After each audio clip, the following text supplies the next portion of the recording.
Dr. the Soul, William Steig. Dr. the Soul, the dentist, did very good work, so he had no end of patients.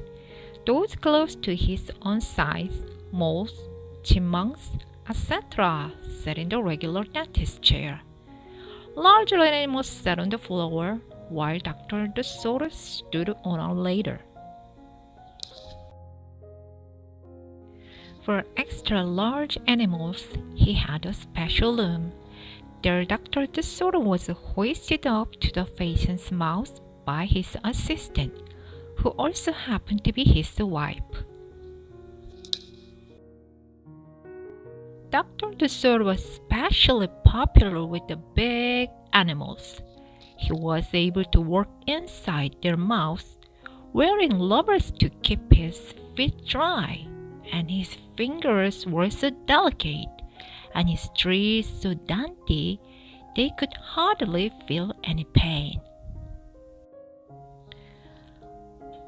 Being a mouse, he refused to treat animals dangerous to mice, and he said so on his sign. When the doorbell rang, he and his wife would look out the window. They wouldn't admit even the most timid-looking cat.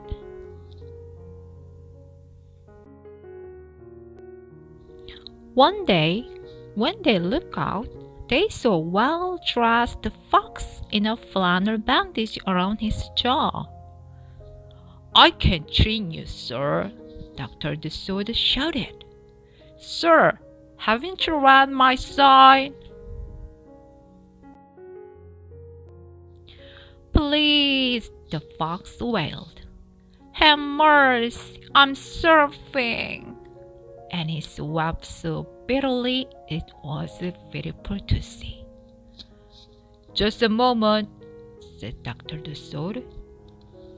"That poor fox," he whispered to his wife. "What shall we do?" "Let's it," said Mrs. Dr. the Soul. She pressed the buzzer and let the fox eat. He was up the stairs in a flash.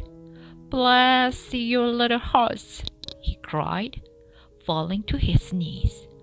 "I beg you, do something. My tooth is killing me." "Sit on the floor, sir," said Dr. the Soul, "and remove the bandage, please." Dr. the Soul climbed up the ladder and bravely entered the fox's mouth. "Oh, wow!" he gasped. The fox had a rotten bite feet and unusually bad breath. "This tooth will have to come out," Dr. the Soul announced. "But we can make you a new one." "Just to stop the pain," whimpered the fox, wiping some tears away. Despite his misery, he realized he had a tasty little morsel in his mouth, and his jaw began to quiver. "Keep open!" yelled Dr. the Soul. "Wide open!" yelled his wife.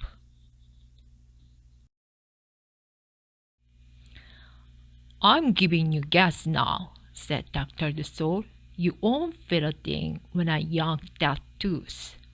Soon the fox was in dreamland. Yummy," he mumbled. "How I love them raw, with just a pinch of salt and a dry white wine." They could guess what he was dreaming about. Mrs. the Soul handed her husband a pole to keep the fox's mouth open. Dr. the Soul fastened his extractor to the bass tooth. Then he and his wife began turning the winch. Finally, with a sunken sound, the tooth popped out and hung swaying in the air. "I'm bleeding!" the fox yelped when he came to. Dr. Soto ran up the ladder and stuffed some gauze in the hole. "The worst is over," he said. "I will have your new tooth ready tomorrow. Be here at 11 sharp." The fox, still woozy, said goodbye and left. On his way home, he wondered if it would be shabby of him to eat the sodas when the job was done.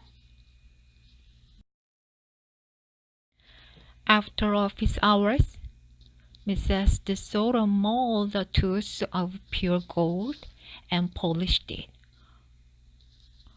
"Raw with salt indeed," muttered Dr. De Soto. "How foolish of trust a fox!" "He didn't know what he was saying," said Mrs. De Soto. "Why should he harm us? We are helping him." "Because he's a fox," said Dr. De Soto.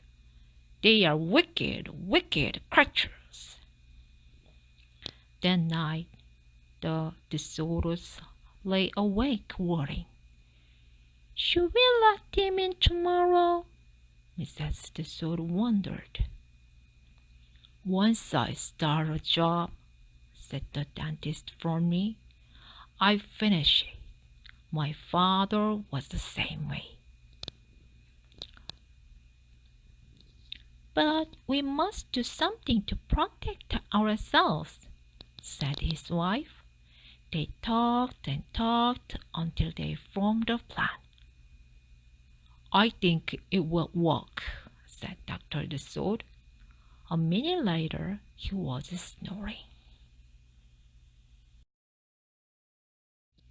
The next morning, promptly at 11, a very cheerful fox turned up. He was feeling not a particle of pain. When Dr. De Soto got into his mouth, he snapped it shut up for a moment, then opened wide and laughed. "Ha ha! Just a joke!" he chortled. "Be serious," said the dentist sharply. "We have to work to do."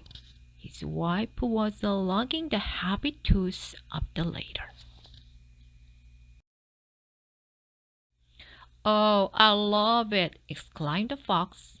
"It's just beautiful."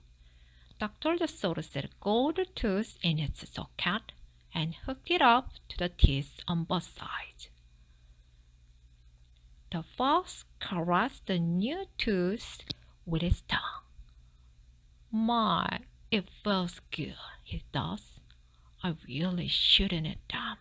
On the other hand, how can I resist?" "We are not finished," said Dr. De Soto, holding up a large jar. "I have here a remarkable preparation developed only recently by my wife and me. With just one application, you can be rid of toothaches forever. How would you like to be the first one to receive this unique treatment?" "I certainly would," the fox declared. "I'd be honored." He hated any kind of personal pain. "You will never have to see us again," said Dr. De Soto. "No one will see you again," said the fox to himself. He had definitely made up his mind to eat them with the help of his brand new tooth. Dr. De Soto stepped into the fox's mouth with a bucket of a secret formula and proceeded to paint each tooth. He hummed as he walked. Mrs. De Soto stood by on the ladder, pointing out spots he had missed. The fox looked very happy.